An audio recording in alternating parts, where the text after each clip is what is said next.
There we are. There we go. So I want to share just a few thoughts. We have communion this morning, and I want to share just a few thoughts about this idea of openness. I'll start off with a quick story. Some of you have heard me tell this. I told this to the Wine and Wishful Thinking group, so I apologize. But if I did tell it to you and you were there, do not answer the question at the end.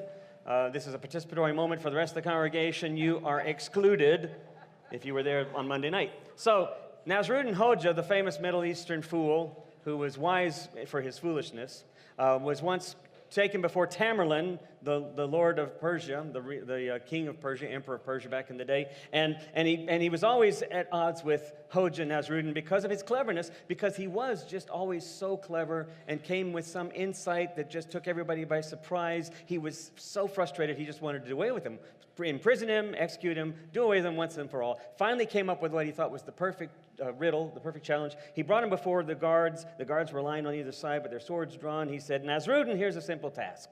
And he took one of the guards' swords and he drew a line in the sand. He said, Nasruddin, you must alter this line. You must make this line smaller. You cannot touch it in any way. You cannot physically manipulate this line in any way, but you are to make this line smaller. So how do you think he did it? It's not a rhetorical question. He blew the sand, but that would be manipulating it, right? Yes, that's true. That's true. Yes. But he what? He walked away? That would be fun. Yeah. I don't play your stupid games. I'm out of here. He did this. I heard it over here. He took a sword, he took the guard's sword, he drew a longer line next to that line. One more Nasruddin Hoja story. Hang on to that idea. One more story, just because you have to tell a couple of them whenever you tell them. This one you've heard me say, but it's apropos for today. When thieves came, and Hoja was asleep in his room, and thieves came and started stealing stuff, and they jumped out of the window, taking all of his stuff, jumped on their horses and rode off. Nasruddin suddenly got out the window, jumped on his donkey, started riding after him into the night. The thieves were riding faster and faster, but Nasruddin wouldn't give up. He was persistent. He just drove that donkey faster and faster until finally, after riding all through the night, the thieves stopped. They let him catch up. They looked at Nasruddin. They said, "What in the world are you doing?" And Nasruddin said, "You took everything I had. I figure I'd come live with you." We're talking about openness. We're talking about what does it mean to show mercy? What does it mean to be open to one another? What does it mean to be open to yourself? Right? We're talking about this idea. When I first took over 1111 about 5 years ago, not quite, we did a survey of the congregation, and we were asking, what is it that identifies this congregation for you? Because, in fact, we have many different perspectives in here. We certainly come out of many different religious traditions, and some of us still hold very dearly to some of those traditions, even to some of those dogmas. So what is it about us that is sort of a reigning quality for you, something that really is important for you, a value of this community? The number one most often cited was this idea of openness. And I'm a little confused sometimes by what we mean by that, and sometimes I just have to sit back and say, it's who we are. We seem to be able to come here regardless of how we differ in our opinions because we have a bigger picture. I've shared the joke about the guy in the bar and tries to tell everybody that they're either Republicans or Democrats and calls them all a name, and they end up beating them up for calling both Democrats and Republicans a name, and they say it's horse country, so you can't call them a horse's rear end. I didn't even set that up at all, did I? I felt like maybe you'd know the joke, most of you, and I could just go, it's horse country, and you all go, ah, ha, ha, ha, ha. All right, I'll come back to it later. We'll save it for another day. But it's this idea, the kingdom of God is bigger than who we are, right? We're invited to participate in it. We're invited to participate in the kingdom of God, in the presence of love, in God's ground of our being. To participate in that is to look past sometimes who we are in order to do that. And that's a challenge. D.L. Mayfield wrote this book. I was at a workshop with a friend of mine, with Linda and another friend, and it was out in New Mexico at St. John's College. It was a spirituality and writing workshop 2 summers ago. And there were writers from all over the country gathered to talk about spiritual writing. One of these folks was a woman by the name of D.L. Mayfield. She wrote a book called Assimilate or Go Home. And it's actually become a pretty good seller. It was published by Harper's. And it was about her experience. The subtitle is The Experiences of a Failed Missionary. And it was about her experiences as a Pentecostal missionary in Philadelphia. One of the things that they would do as a young adult is when she had sort of graduated from high school and was of college age, they would send you out to live in different areas to proclaim the gospel and to convert people to the faith. And so she moved to an apartment area that was largely a Muslim refugee settlement area. And she moved in the apartment there and had made plans for this thing, anxiously involved in it all the time, put all this time into it, sent out invitations, went around, met people, said, I'm having a party, and I want to show you a film. And then she showed them a Jesus film that sort of was this big TV screen that she showed this film about Jesus and what he did, and of course his dying and resurrection, and his life of healing people, miracles, and his teachings of love. And then it ended, and it was quiet. There were about 30 Muslims there, women in their burqas, men, and all very quiet. And then the leader of the community stood up and he shook her hand and he said, well, this was very interesting. Thank you very much. And then they all left. Not a one of them converted. And she felt totally devastated. It had completely failed. And she writes that for the next several weeks she was embarrassed to even go in public, because now she lived in a place where people saw her as so remotely different from them, and they didn't respond at all to what she offered. But here's what surprised her. After about a week or so, she got an invitation to come over and have dinner with one of the families. So several families gathered, and D.L. Mayfield showed up and had dinner. They had the most wonderful time and conversation. A couple of weeks later, several of them got together and started working on a community garden.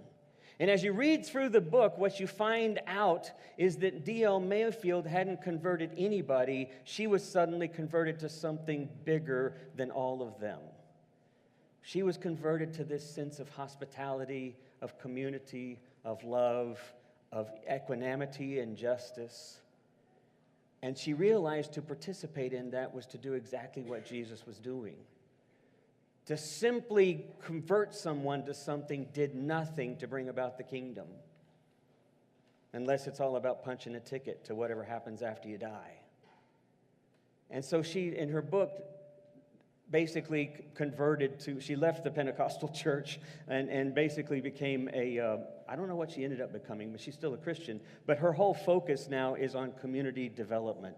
And so she moves into these communities. What was interesting, though, was in the conversations that they had, of course, they learned so much more about each other. And they began to find where they had common ground. And they began to find out what this whole notion of religious hospitality is. Because it's at the heart of Islam, and it's at the heart of Judaism, and it's at the heart of Christianity. In fact, it's at the heart of a lot of faiths. This idea of hospitality, of opening up of yourself, of thinking more of others than you do of yourself. Openness is, when I speak of openness, I think the challenge is to sometimes think that I'm just thinking willy-nilly, do whatever you want, laissez-faire, everyone just sort of live their own lives and kind of stay out of each other's way, and that's fine, that's being open. But that's not really being open, that's being passive. Openness is an active participation in moving beyond yourself, in getting beyond what you surround yourself with. It's this opposite of being closed. How do we move beyond where we are in a way that opens ourselves to others, that reminds others that the picture is bigger than our differences? If you read my blog post, you realize that I am frustrated with many people about how our refugees or immigrants are being treated at the border. And as I argued in the blog, it's not a matter of politics, it's a matter of faith, it's a matter of justice. What does Micah call us but to show mercy, to love justice, to walk humbly with God? The Old Testament, the New Testament, our Christian faith is based on this notion of hospitality. You and I in here, every one of us can go back 1 generation, 2 generations, 3 generations. We are all somewhere a refugee that has made it to this country. But we also live in fear. and we surround ourselves with fear. There was this wonderful movie called The Final Portrait. I saw this movie a few weeks ago. Y'all saw this movie, I know, because I saw it at the Modern Art Theater, Modern Museum Art Theater. And it's Giacometti, Alberto Giacometti, the sculptor who was a peer with Picasso, an eccentric man. And it's a wonderful story about how he ends up trying to paint his biographer.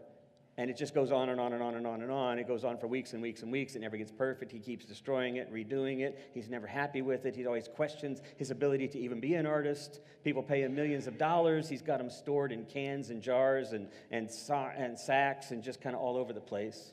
Just gives it away. It's not important. His passion seems to be what's important. But there is this one moment in the movie which is pretty interesting. He's looking around and he's surrounded by all of his works. He's surrounded by all of his paintings and all of his sculptures. And he says this thing where he says, I can't think anymore because I'm surrounded by all my stuff. Isn't that interesting? What do we surround ourselves with that really stops us from experiencing the kingdom of God in our midst? We talk about God as the ground of our being, but seriously, what is it that we are always surrounded with that disallows us that chance to see beyond? So if you come to my office, and I invite you to because nobody ever visits me. I live up on the second floor. I live in a little cubby in the corner. But if you come up to my office, you'll see it's cluttered with stuff I love.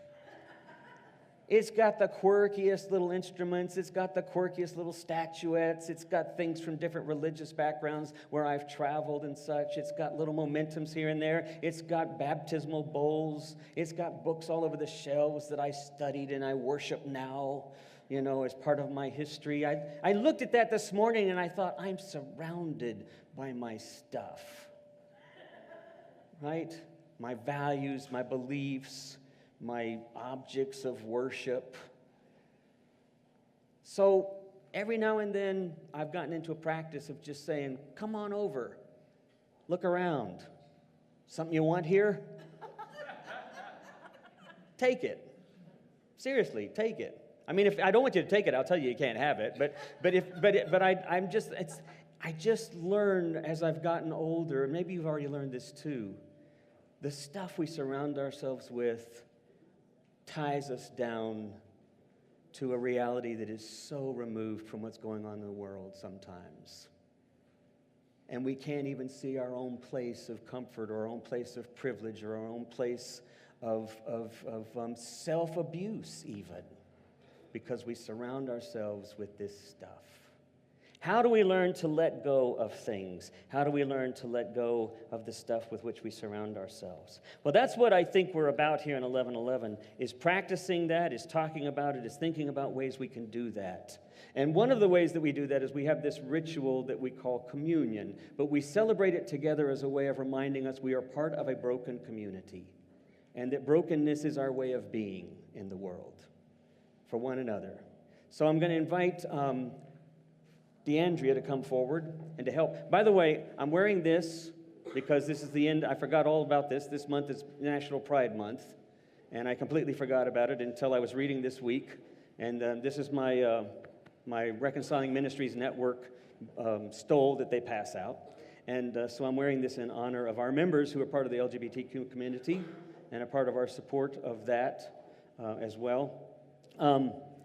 And I'm also got DeAndrea here because some of you are going like, well, why does DeAndrea get involved with this thing? So I was an elder in the Methodist Church for 10 years, 12 years, and no, they didn't say he needs to stop being an elder. They didn't say that. I decided because I was in specialized ministry and no longer in the local church, I would become a deacon. So I surrendered my elder's orders to become a traveling deacon, and I traveled around the country as a storyteller for about 20 years or so.